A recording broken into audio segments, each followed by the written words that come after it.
दोस्तों ये 5 चीज़ें अवॉइड कर दो, कसम खा के कह रहा हूँ, मैक्सिमम पेशेंट्स में हार्मोनल इम्बैलेंस बहुत इंप्रूव हो जाएगा। देखो दोस्तों, आजकल एस्ट्रोजन हार्मोन, ये जो फीमेल एनाबॉलिक हार्मोन है, इसकी मात्रा बहुत बढ़ती जा रही है, फीमेल्स में भी मेल्स में भी। क्यों बढ़ रही है अभी शेयर करूँगा वीडियो में। इस वजह से बहुत सारी बीमारियाँ हो रही हैं। मेल्स के लिए हमने एक वीडियो बनाया जिसमें हमने बात की है कैसे infertility, impotency, low testosterone boost, fatigue, prostate issues, ये सारी चीज़ें हो रही है एस्ट्रोजन की मात्रा बढ़ने से। फीमेल्स में हाइपोथायरॉयडिज्म यानी कि थायराइड कम होना, उसके वजह से मेडिसिन की ज़रूरत, auto immune problems, thyroiditis, joint pains, chronic fatigue, हमेशा थकावट एंड ओवेरियन कैंसर्स तक होता है एस्ट्रोजन के इंक्रीज से। इसलिए बहुत सारी थेरेपी एंटी एस्ट्रोजेनिक थेरेपी पे फोकस्ड है। ऐसी मेडिसिन दी जाती है जो एस्ट्रोजन को कम कर दे बॉडी में और ये चीज़ें रिकवर करने लगे। लेकिन ये एस्ट्रोजन की मात्रा आज इतनी बढ़ क्यों रही है? पहले तो इतनी नहीं थी। आज ये वीडियो में देखते हैं ऐसी 5 चीज़ें जिसके कंजम्पशन से या जिसके यूसेज से एस्ट्रोजन बॉडी में बहुत बढ़ जाता है, जिस वजह से एस्ट्रोजन बढ़ रहा है और ये सारी बीमारियाँ हो रही है। कैसे इनको अवॉइड करने से बहुत फ़ायदा मिलेगा। ऑफकोर्स वीडियो के अंत तक जुड़े रहिए, क्योंकि एक ऐसी भी चीज़ बताऊंगा जिसके कंजम्पशन से एस्ट्रोजन कम भी हो सकता है। तो इसलिए आई होप वीडियो बीच में कोई नहीं छोड़ेगा। जाना है तुझे, जाना है, जा चल जा, मेरी लाश पे सुधर के जा जा। तो दोस्तों, वो पहली चीज़ जो अवॉइड करनी है वो सुन के आप में से बहुत लोग शॉक हो जाएंगे। शायद हेल्दी लोग, फिटनेस फ्रीक्स, वीगन लोग मुझे गाली भी दें, पर ये सच है। पहली चीज़ जो छोड़नी है वो है सोया या सोयाबीन। क्यों ऐसा कह रहा हूँ मैं? हम सब जानते हैं कि सोए ओकिनावा जापान से इंस्पायर्ड है, जहाँ पे इसके कंजम्पशन से लोग बहुत हेल्दी रहते हैं। लेकिन दोस्तों, वो लोग आज का जेनेटिकली मॉडिफाइड प्रोसेस सोए नहीं यूज़ करते हैं, जिसमें 20 से ज़्यादा केमिकल्स ऐड करके यहाँ तक पहुँचाया गया है। ये लोग नेचुरल सोय यानी कि नाटो यूज़ करते थे, बिल्कुल ऑर्गेनिक, रॉ, अनफिल्टर्ड, जिसमें बहुत सारे प्रोबायोटिक्स, विटामिन K2, बहुत सारे हेल्दी न्यूट्रिएंट्स हैं, जिसकी वजह से उन्हें हेल्थ बेनिफिट्स मिलते थे। आजकल के रिफाइनमेंट और जेनेटिक मॉडिफिकेशन की वजह से इसके फ़ायदे बहुत कम हो गए हैं। दूसरा सबसे ज़रूरी चीज़ जो अवॉइड करनी है जिससे एस्ट्रोजन की मात्रा कम हो जाए, वो है शुगर।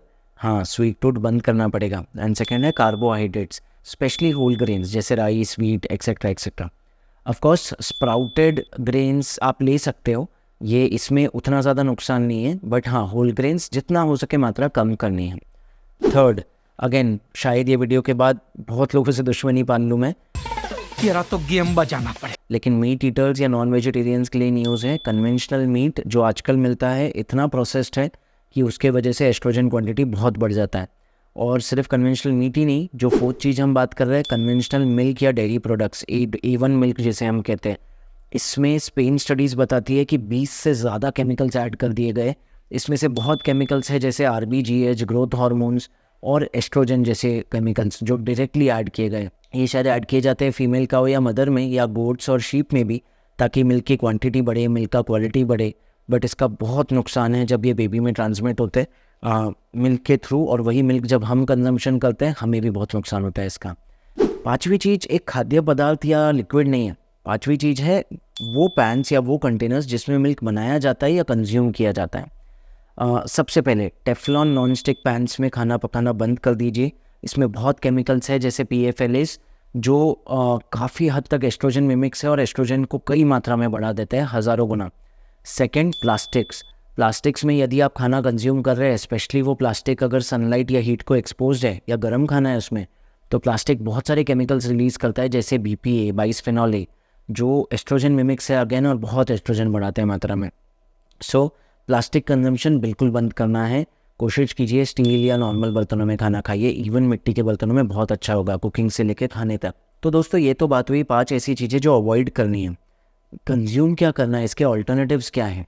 तो देखो, एक ऐसी चीज़ जो एंटी एस्ट्रोजेनिक है वो है cruciferous vegetables, broccoli, cauliflower, cabbage, केल और कई सारे। ये सारे कंज्यूम कीजिए, ये एस्ट्रोजन की मात्रा कम करते हैं, बहुत अच्छे हेल्थ के लिए।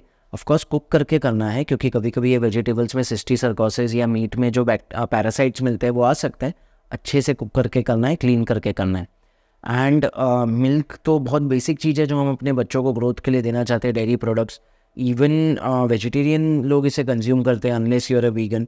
तो दोस्तों, A2 मिल्क कंज्यूम करना है, A1 नहीं। सो आई होप ये वीडियो ने आपकी हेल्प की। अगेन, ये बहुत सारे नेचुरोपैथिस्ट से इंस्पायर्ड है, इंक्लूडिंग डॉक्टर जॉश हैक्स।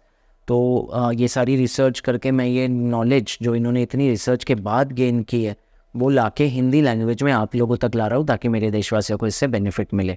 लेकिन अगर आपको मैकेनिकल प्रॉब्लम्स है, जैसे ये बच्चेदानी में फाइब्रॉइड या फिर वेरिकोज वेन्स, प्रोस्टेट की सूजन जिसकी वजह से पेशाब में जलन या दिक्कत हो रही है, रात को उठना पड़ रहा है, या ऐसी कई सारी और, तो मैं बहुत सारी प्लेलिस्ट दे रहा हूँ कैसे अगर नेचुरल ट्रीटमेंट्स नहीं वर्क कर रही तो फिर हम ये सारी चीज़ें कर सकते हैं, इंक्लूडिंग थायराइड नोड्यूल का ट्रीटमेंट। सब कुछ एक छोटी सी सुई या तार से, डायरेक्ट पंचर या हथेली से ले जाकर। ये सब के लिए चैनल से जुड़े रहिए एंड आई होप आपका बहुत सारा प्यार और सपोर्ट मिलेगा। सुरक्षित रहिए, सशक्त रहिए।